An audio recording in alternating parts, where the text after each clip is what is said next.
Hey, g'day you bikers. Well, it's going to be muffled today. I'm wearing a balaclava. I'm covering my nose and mouth. I think I've come to the conclusion that I am very blessed to have grown up riding motorcycles in a warm climate. It's not cold, but I know that as soon as I start moving, it's about 12 degrees, but I know that as soon as I start moving, it's going to get cool. Alright, got to get that nice and warm.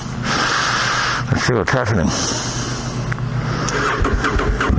Oh, me and Mrs. Jones.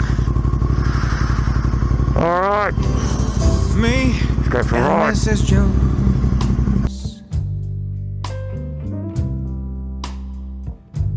We got a thing going on.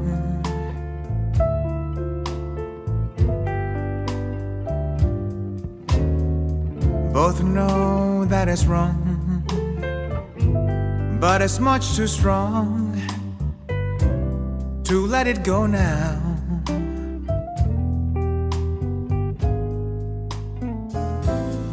We'll meet every day at the same cafe.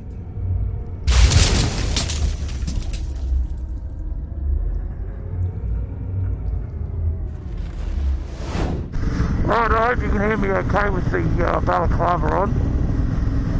I'm just leaving Gundagai. It's a little after midday, warmed up enough for me to go, yeah, alright, let's go for a ride. Now, had some awesome feedback from the last video. Well, it was a bit of a mixed bag, more positive than not, but thanks everyone for the feedback, I always appreciate it. So, I reckon that, I can't remember who it was, I think it's my mate on the NC750, told me the pub there's got some great photos and history of Gundagai. So I'll go and have a look at that at some stage. I had some fantastic feedback from so many different people. The overwhelming majority of people really liked that little inclusion of history. There were a few comments saying, just shut up and ride the motorbike. I'm paraphrasing. But that was pretty much what it was. Didn't come here for a history lesson? Shut up! But look, you know, as I ride, it's not going to be every video. I really hope you can hear me. It's not going to be every video. It's actually just going to be when I'm in an area that has had some early explorers go through it, or a place of some note in history, you know, where an early explorer had been. It's not a history lesson of Australia. I'm following the footsteps of early explorers. So, what we're going to do today is, I'm having a bit of a look at the map the other day, and I found what could be a pretty amazing road along the Murrumbidgee. I had a number of people comment and message me and say the road you must do, which is the road from Yass to Jasper down to Hume. So let's see if we can stitch that together. I have actually been on that road before, but in the car.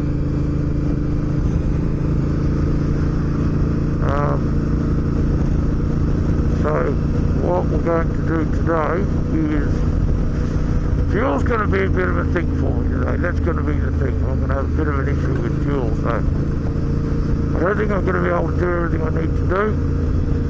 The other thing, it's getting dark at about 5 p.m. here at the moment, so I'm not going to be able to go all the way through to Yass via Jasper, nor am I going to be able to go up over Brisbane down into Canberra, because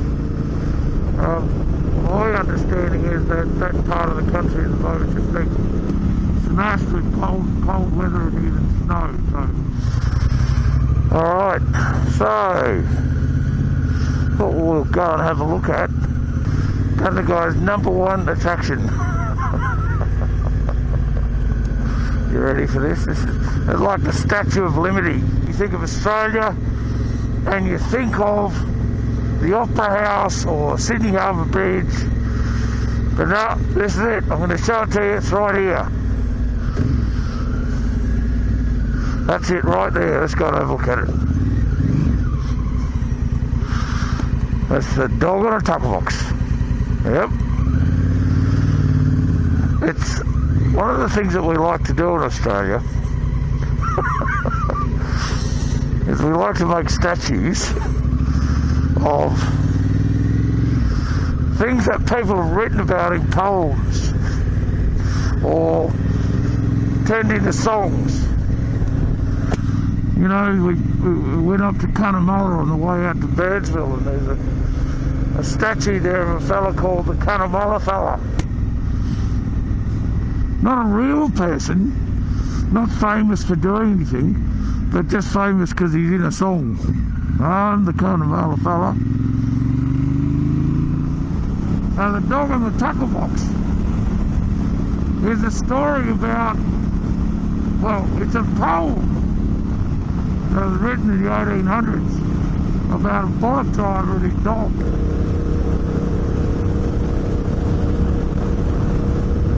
And then it became a song about the dog on the tackle box 5 miles from Gundagai. And it's about this bullock driver that got bogged in a creek there. And then they turned it into a poem, and then it became a song. And so through Australian form we went, let's make a statue of a dog on a tackle box. So if you're coming to Australia and you're going to go and see Ayers Rock or Uluru, you know, Sydney Harbour, Opera House, you know, the Great Barrier Reef, any of those iconic things in Australia, you have to include the dog on the tackle box. You can't go home to your home country without saying, I went to Gundagai and I saw the dog on the tackle box. I hope you can hear me all right. I just pulled the... It's actually not cold enough for Balaclava at the moment. I just pulled it down. Hope you can hear me. It's quite blowy today. So yeah, go visit the tackle box. No. That's how you transport Harleys. Hey Neil!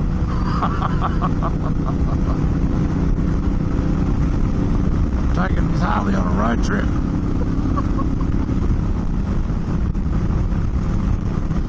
Going along the highway, there's the motorway right there.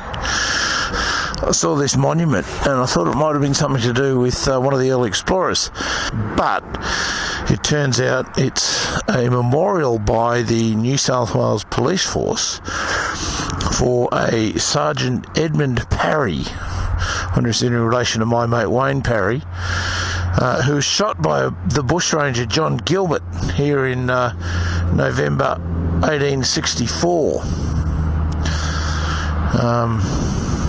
So that's another part of history which we're probably not going to chase down.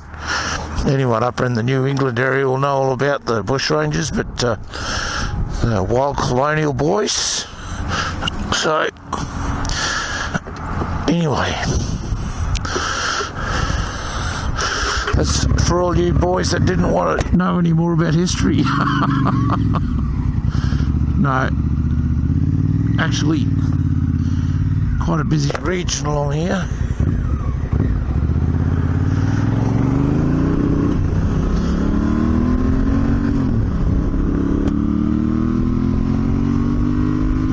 Anyway, too noisy to talk. I'll chat when we get into Jugiong.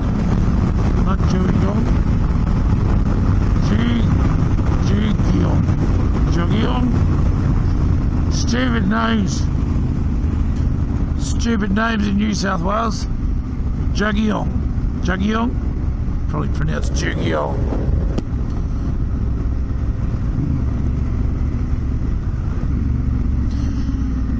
Do I want to have a coffee? That's a question. That's the problem with having so much stuff on, you know?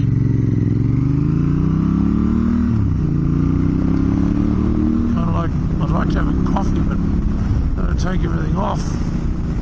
And I've got to put it all back on again. The Long Track Cafe.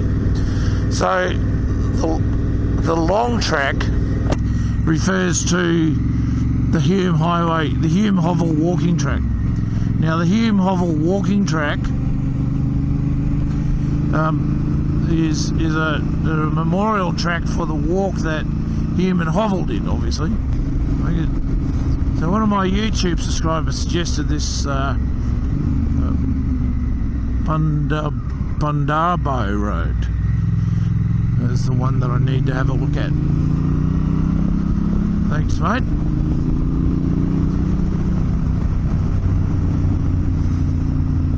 So this would be, oh, what river is this one? That's probably got to be the Murrumbidgee as well, or it could be, I don't know. Yeah, I reckon that'd be part of the Murrumbidgee. Feels good, temperature's good. Everything looks good. That's all. Come on, baby. Wow, that's a little corkscrew. Wasn't expecting that.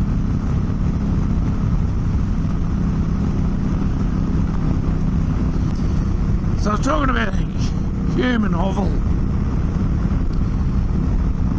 Hamilton Hume, his parents came out on the first fleet. Well, maybe the second fleet. Anyway, they had a son, him and his missus, had a son, and he was born where Parramatta, which is a suburb of Sydney, or a town of, on the outskirts of Sydney. I think it's a council in its own right. But he was born in Parramatta. So he grew up exploring that area, and actually one of his kids, well, he used to hang around with a lot of the Aborigines, and so he learned to speak the language. He learned to be a very good tracker. He learned to be an excellent bushman because he was hanging around all these Aboriginal kids. And so when he was about 17, him and his brother, talking about Hamilton Hume, him and his brother and a couple of little Aboriginal kids went off to explore the countryside, and they ended up around a place called Berrima, which is a little bit north of Sydney. So he got a real taste for exploration. But you know, he only did two major explorations. There was this one, which is where him and Hovel was a naval captain. So he'd been all around the world, probably had a bit of an attitude towards colonialists, had no Australian bush experience whatsoever, and he wanted to lead this expedition down, oops, we're going this way.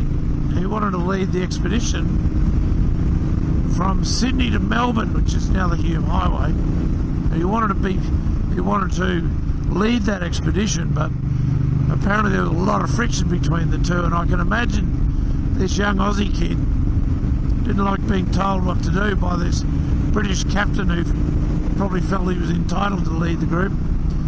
And it actually turned into a point where Hovel suggested they go one way, and Hume said, no, that doesn't make sense, we should go this way. And it actually got to the point where they had an argument where they're cutting everything up. Well, they nearly cut up one of the tents, they nearly cut a tent in half. They were fighting over a frying pan, and the handle came off. A couple of bloody kids. I think one was in his 30s and Hovel was in his 20s. Anyway, they split up, and Hume and his boys went one way, and Hovel and his boys went another. And then a couple of days later, hovel. I'm going to be funny here. Hovel came grovelling back. It was called the Hovel Grovel.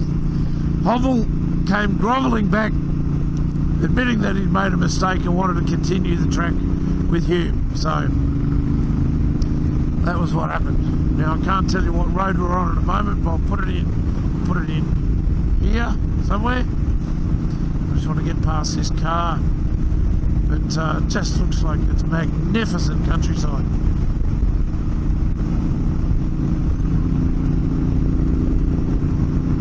Anyway, so that's the story of Hume, Hamilton Hume. He did 2 expeditions. He did this one, which is the Hume, now the Hume Highway, and he's famous for that. And he got given a parcel of land. He actually got given a parcel of land out near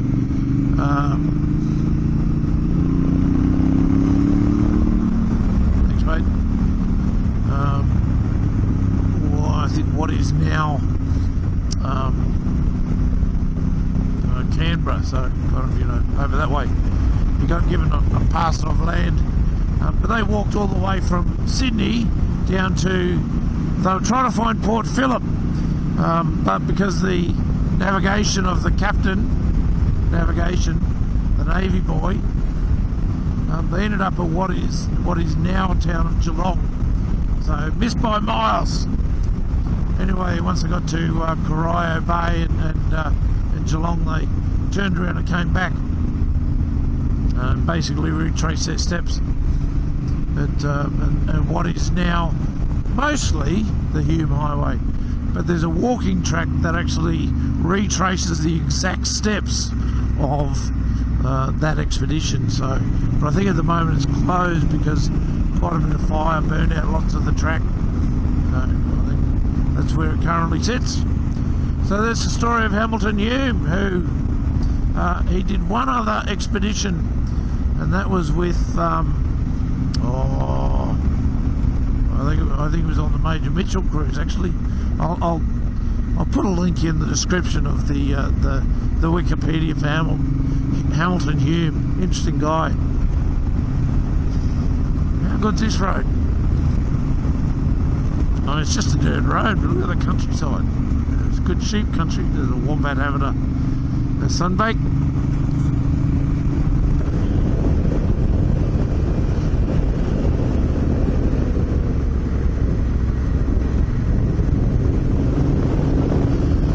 There's the Murrumbidgee River down there. I reckon it is.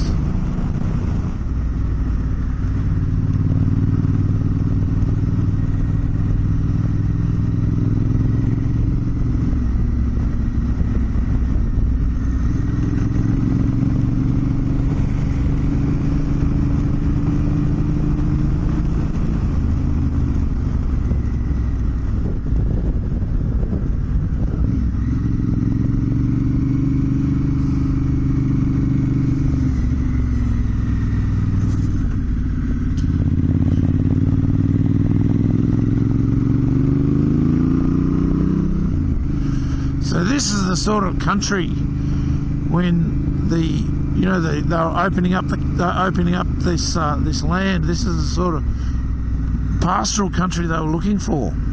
Some Major Mitchell cockatoos are actually galahs, but they're called Major Mitchell. They're named after another early explorer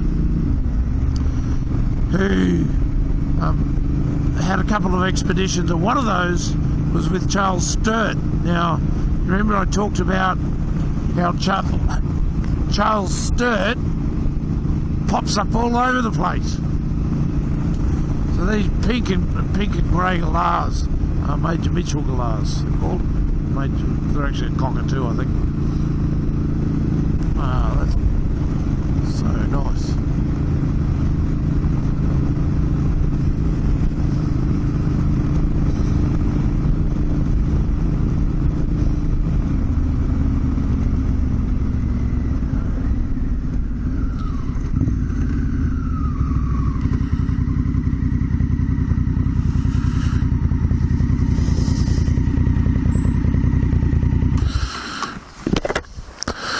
How good is that? You probably can't see it because of the wide angle, but it's just really cockatoos screeching away, white cockatoos, sulphur-crested cockatoos. Don't like me being here. So there's the countryside, there's just great big rocks everywhere.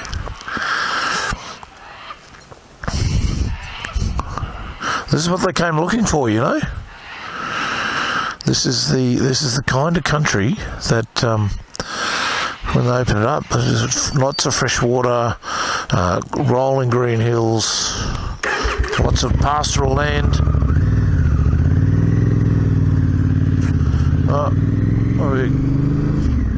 These trees look like they're widowmakers. Oh, here we go. What's this?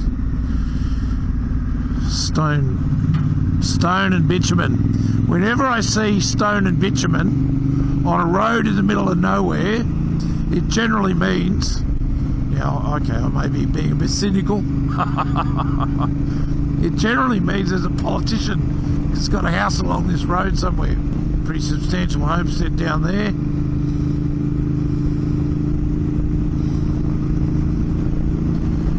Yeah, got a old tree-lined driveway.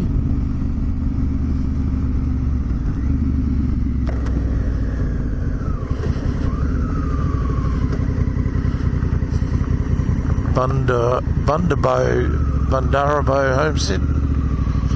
Big, let's have a look at that. That's it. I'm going with politician. Lives there. Sealed driveway. Sealed road going past. And it's sealed. It's sealed. Like, this part is sealed so that he doesn't get dust on his house. It finishes, the bitumen finishes up here, turns back into dirt. Call me a cynic, but I reckon that's what's going on. That's a farmer's property. It probably could be Barnaby Joyce. Does he live around here somewhere?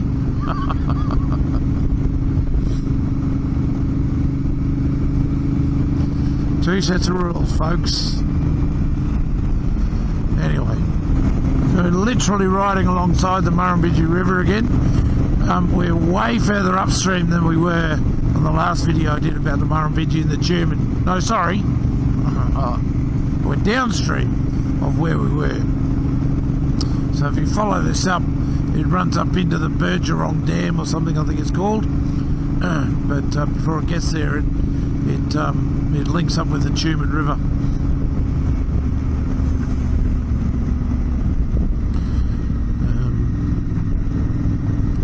She's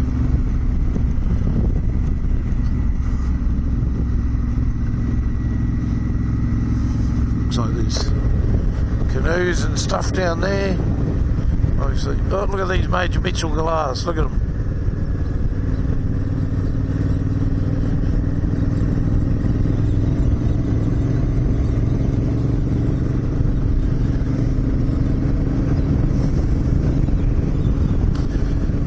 You see them all over Western Queensland, Western New South Wales. They're kind of mainly mainly west of the Great Dividing Range. I think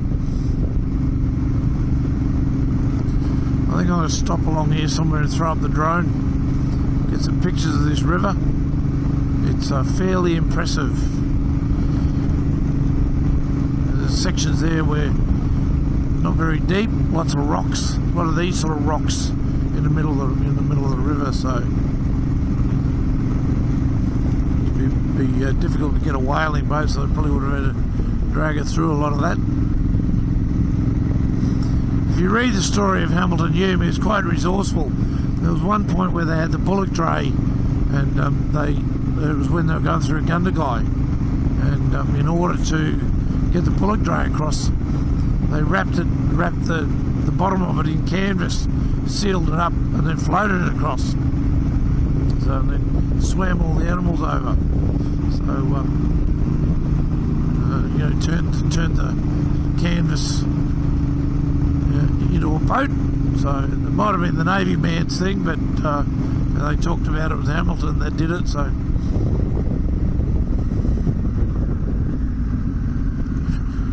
Gee, such nice country.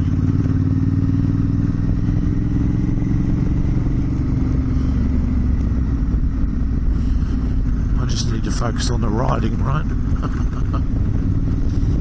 I'll get the name of this road. What Dave did, the carbon fibre blades, I just went to catch him. My fault, obviously. He just cut my finger. Look at that. What a bugger. Got me twice. Like a prop cut. Well, literally a prop cut. Oh, that's why you be careful around drones, children, because they can hurt. My fingers nearly stopped bleeding, but I'm not going to put it inside my good thermal gloves. Oh, I got my Kamimoto with me. I've got no problem at all. I'm getting blood all over my Kamimoto gloves. Kamimoto. You have to go watch that video if you don't get it. I'll put a link in.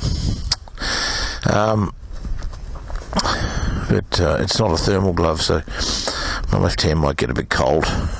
But it's a lot easier to clean than this one. So it's got kind of Kevlar and Gore-Tex and all sorts of stuff in it. So, all right, for all you eagle-eyed viewers out there, you'll notice that I'm carrying around a Moscow Moto Scout 25 on the back now.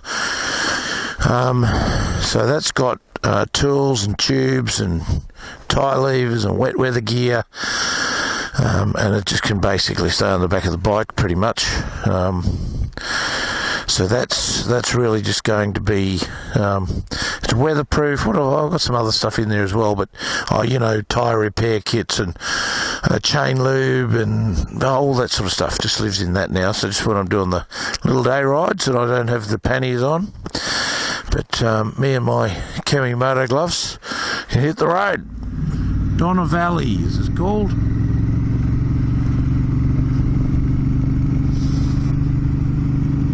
Quite rocky.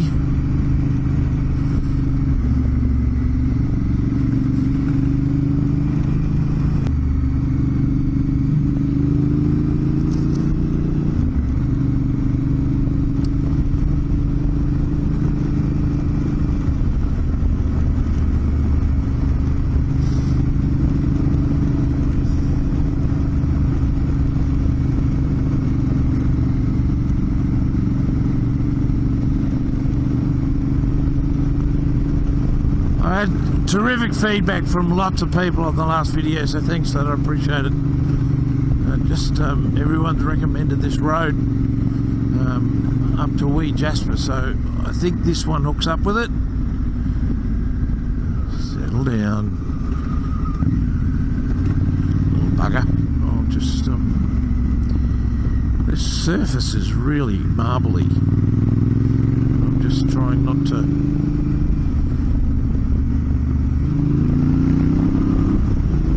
Particularly on blind corners, you know what I mean?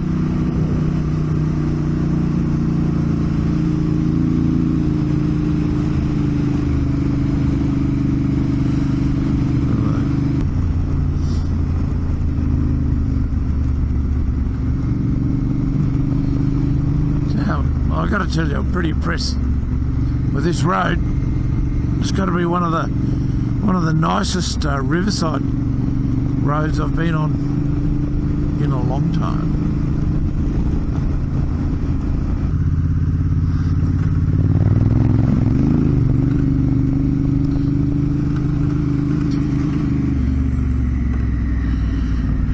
It's actually a little bit like the country. Way!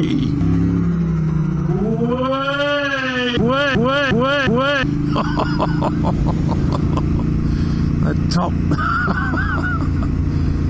I didn't think that was coming back for a minute. I had the back wheel on this top ridge and it just rolled off the other side. I want to go back and have a look at this skid mark.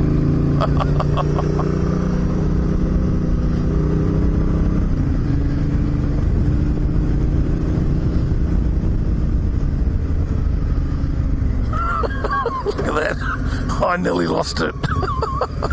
I was up on the centre ridge line, and the back wheel was on just on the off camber.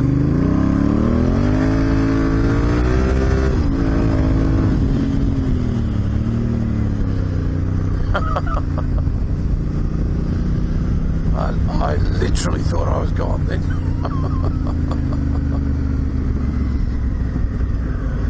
Big hole right in the middle. So what we might do is we'll go for a little run up towards the wee Jasper section, and it crosses back over the Murrumbidgee, because the Murrumbidgee keeps going up that way, but we've kind of peeled off to head south.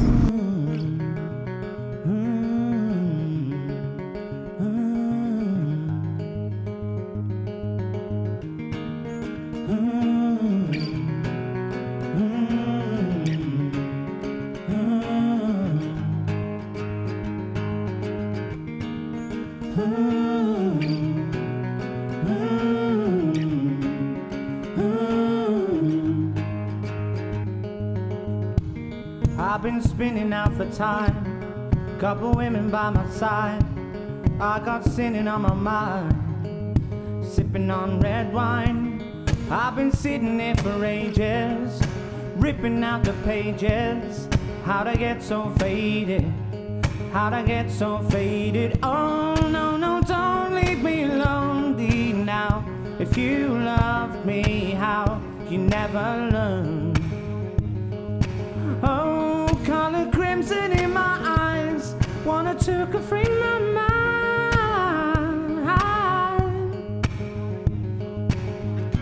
This is how it ends. I feel the chemicals running my bloodstream,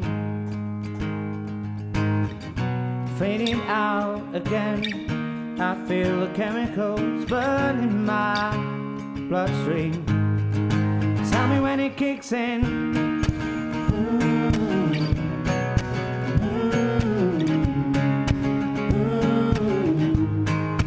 Tell me when it kicks in. Alrighty. So we're at the Adjunct Billy Road three-ways, or the Adjunct Billy three-way. So Hume it that way, we Jasper that way, and we just came from that way. That's through to Jugiong. Jugiong? I don't know. You New South Welshmen. So, for those of you that know the area, that's where I am, at the three-ways. So I'm going to head up to wee Jasper. But, I don't know if my fingers stopped bleeding enough. I'm going to put my other glove back on, because my left hand's getting a little cool. It's about 11 degrees, and that is a summer glove, that other one. This is going to be my last week in Gundagai. We're, what are we, the 22nd or 23rd of May. On the 1st of June, New South Wales releases travellers, so we can actually start moving around again.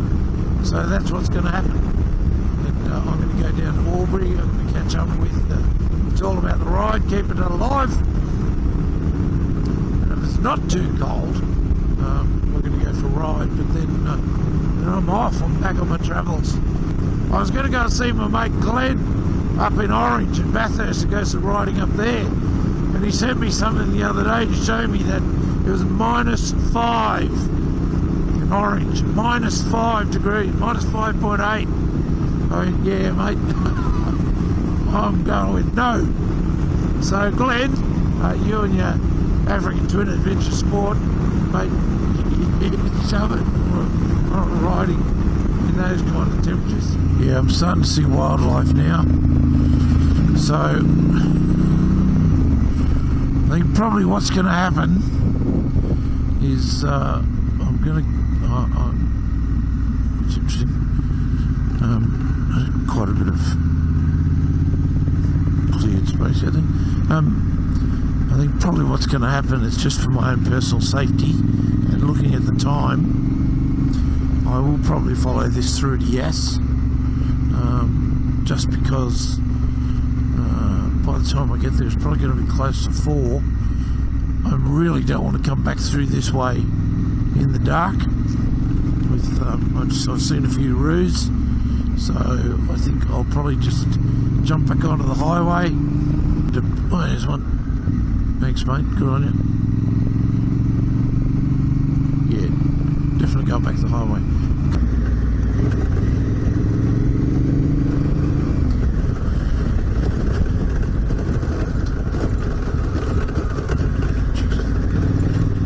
You do with a grader over it.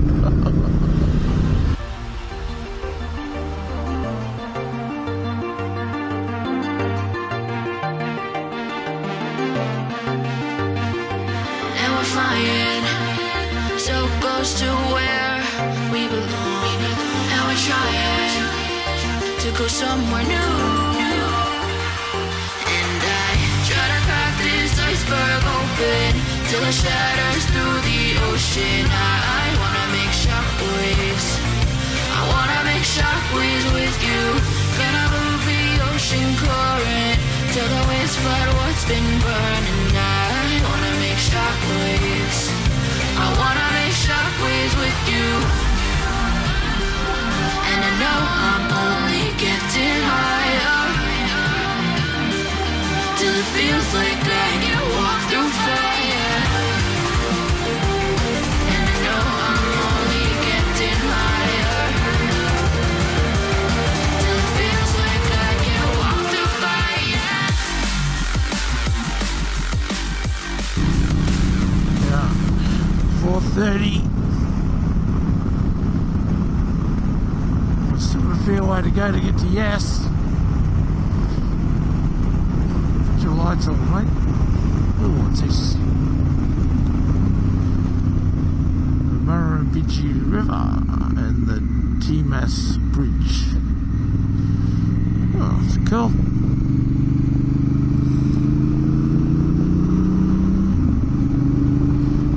I think that's going to need the drone shot, actually.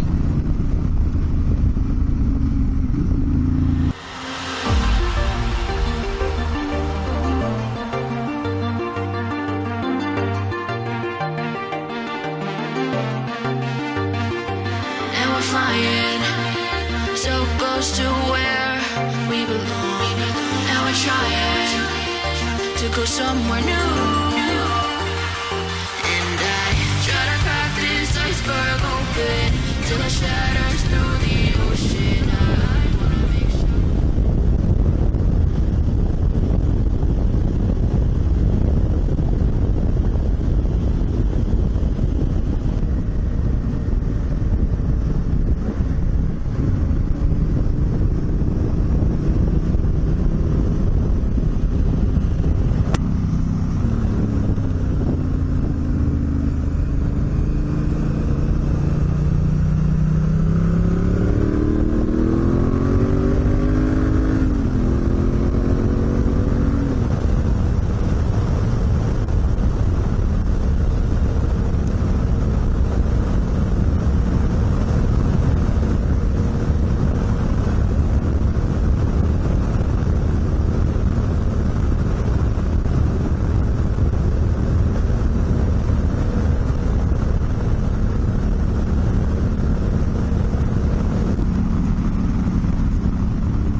made it back.